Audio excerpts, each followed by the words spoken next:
Sabi nila dito daw talaga nakatira ang mga buwaya. Kaya mag-iingat tayo, baka biglang lamig.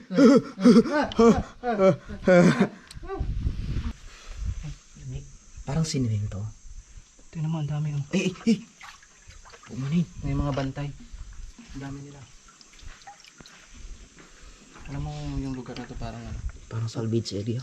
Parang salvage area. Uy! Look at that! May puso. Ayun oh. May puso. Sa puso ko, ikaw na. May puso, buti pa yan, may puso. Yung lugar na napasok namin parang mga salvage area. Grabe. Kakilabot dito. Parang may mga buhaya. Para kaming sa isang lugar na dinadaanan ng mga dambuhalang hayop. Ano yung tuloy sa taas? Balik na inakyat niya.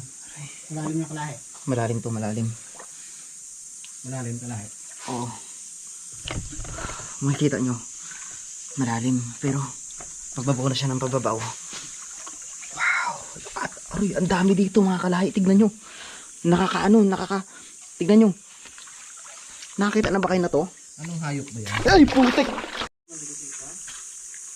Ayan mga kalahi, patuloy tayo sa ating paglalakbay. Nagpalit lang tayo ng battery ng ating camera sapagkat pagdating dito ay nalobat na. So, isang napansin ko dito sa lugar na ito, itong sinyalis na parang alon. So, marami ang nakakaalam ng mga gantong klaseng senaryo. So, kung mapapansin nyo ito, tignan nyo po. Para siyang umalon. Tapos, ang lugar po na ito ay napaka-creepy. At ang napansin ko lang dito ha, buhay yung tubig. Buhay yung tubig ng mga... Yung tuburan, ayan, okay pa, may tuburan dito. Sa dinaanan namin kanina, may tuburan pa. So, ibig sabihin, itong area na ito ay talagang malapit sa dagat. Kumbaga, malapit sa above sea level ng ating mundo. So, iwan ko lang. So, kayo nang bahalang humusga kung ano yun. Then, madadaanan natin dito itong malaking bato. At sa dulo na yon, parang mayroon doong isang lagunang napakalaki at napakalalim. Challenge pa rin naman sa atin to na aakyatin at papasukin yun dulo na yon sapagkat ito na yung hinihintay natin. So sa mga nagre-request nung mga nakaraan ay ito na, pupuntahan na namin.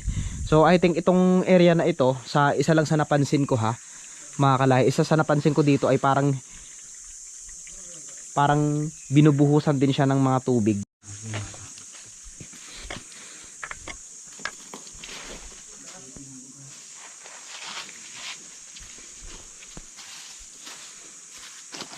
Kaya pa kaya nating tumawid dyan? So mga kalahi, welcome sa part 2 ng ating episode ng vlog na ito. So masyado nang mahaba yung ating nilakbay. Hindi na sapat para sa pagpapatuloy. Kaya gagawin kong part 2 ang vlog natin ngayon. Sa isang napaka-creepy at napaka-kipot na lugar na ito. Dito tayo dadaan. So maraming salamat ulit sa patuloy na pagsubaybay nyo dito sa aking vlog. Ayan. So muli dadaan tayo dito sa isang kanal na tila parang dinadaanan ng mga hindi natin maipaliwanag. Be careful lang sa ating mga dinadaanan dahil hindi natin masabi, baka mayroon tayong mga nilalang dito na nagagambala na pala.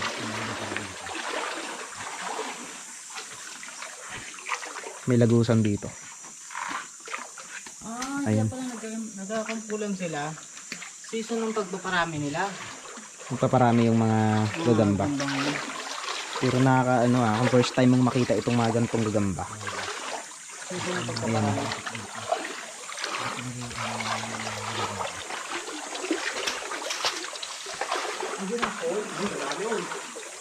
Kadami nga. Ang daming gagamba dito sa area na ito mga kalahi.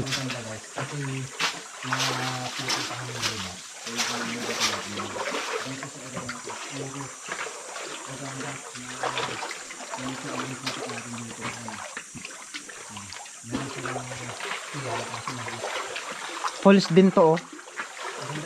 Pag sobrang lakas na ng tubig dito, hindi na natin mapupuntahan to. Hindi natin kakayanin to. Grabe, ang dami nila oh. Ang dami nilagay. Ayan, so ano kaya yung madidiscover natin dito? Ngayon, ito yung ating aalamin. Bahala na kung anong makuha natin dito sa lugar na to. Sana maging safe tayo. Ito falls ito eh. Oops. Oh, meron. Pauwi na sila.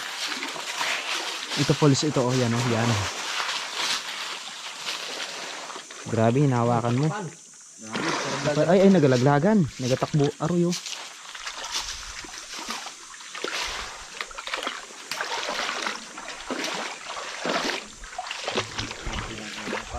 Parang may mga umuusok na doon. Ay, may mga falls pa doon.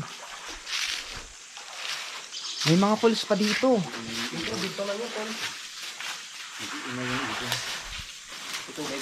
Parang may tubig, no? Parang may tubig.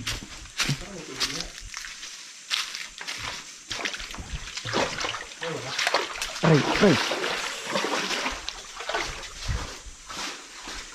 Makati ang tubig. Parang may acid. So malinis yung tubig kasi full of calcium. Sabi ng nakasama ko ay kapag yung ganito daw ay parang nagiging bato, malinis daw yun. Uy, ano yun? Parang may falls na doon. Ay, ganda. Wow.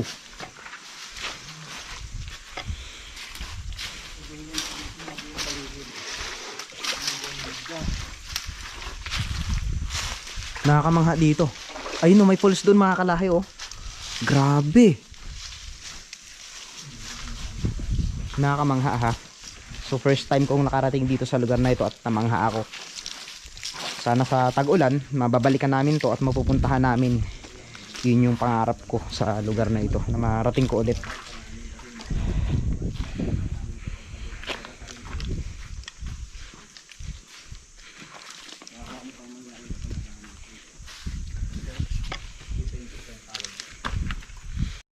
Big fruit. Pero hindi natin alam kung hinog na siya. Ay, ito oh.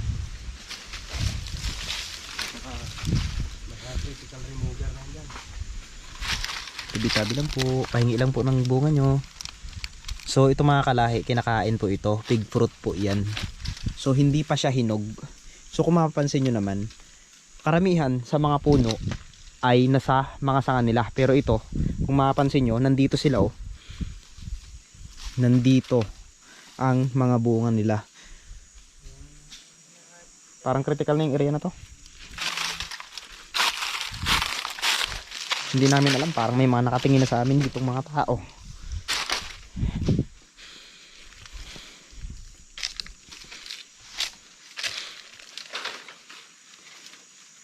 So napupuntahan pa rin to ng mga tao. Yan. Ha? Saan?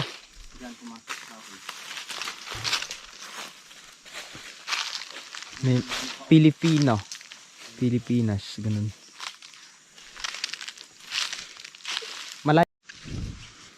So sa mga oras na ito hindi namin alam. Kung tutuloy pa ba kami kasi meron na kaming mga naririnig.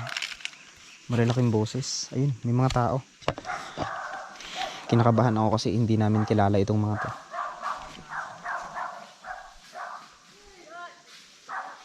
So hindi namin kilala itong mga to. Mga katutubo, bagamat mga katutubo sila pero nangangamba ako kasi hindi natin sila kilala, 'di ba? Patayin muna natin yung camera natin.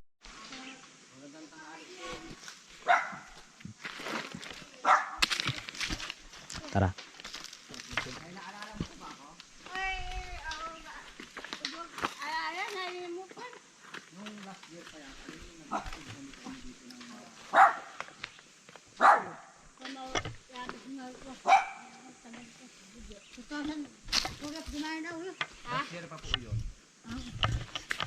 Magandang tanghali po. Yan sila nanay. Oh. Magandang tanghali, Nay. Kamusta kayo dito, Nay? Ay, kami naman kami. Taga-nami po. Taga saan na nga po kayo? Wahop ko. Ay, kubkob po. Ang layo naman. Ang layo naman po, kubkob. Di ba dulo po ng Dalalo? Salidang. Sa Lidang. Pero po naaalala niyo po ako, hindi? Sino nga ang kakasnari?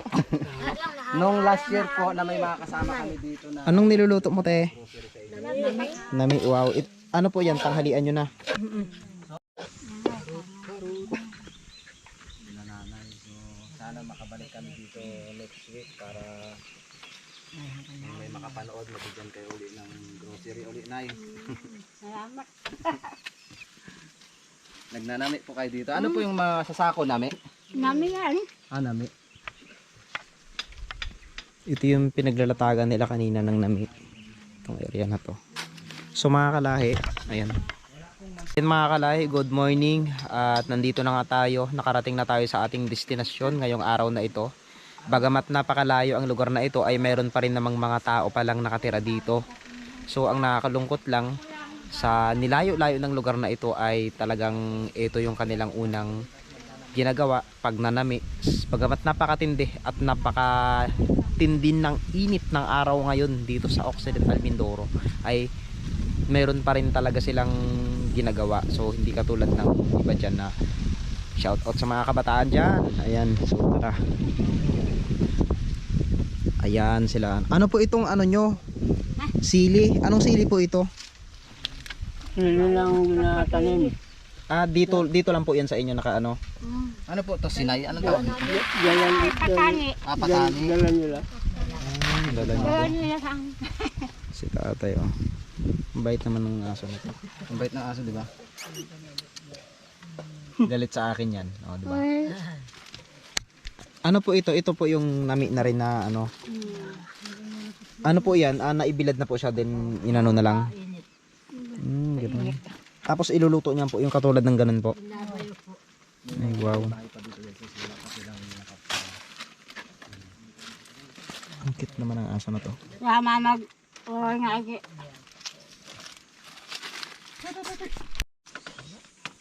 So makabalik kami dito, may kunting biyaya.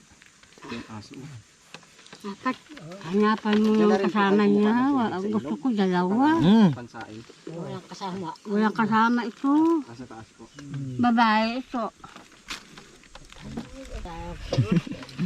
Wala kang gawa.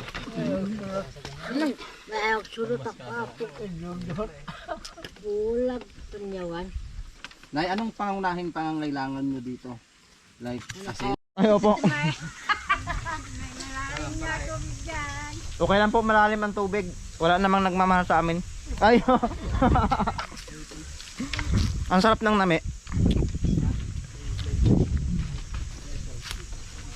Sarap.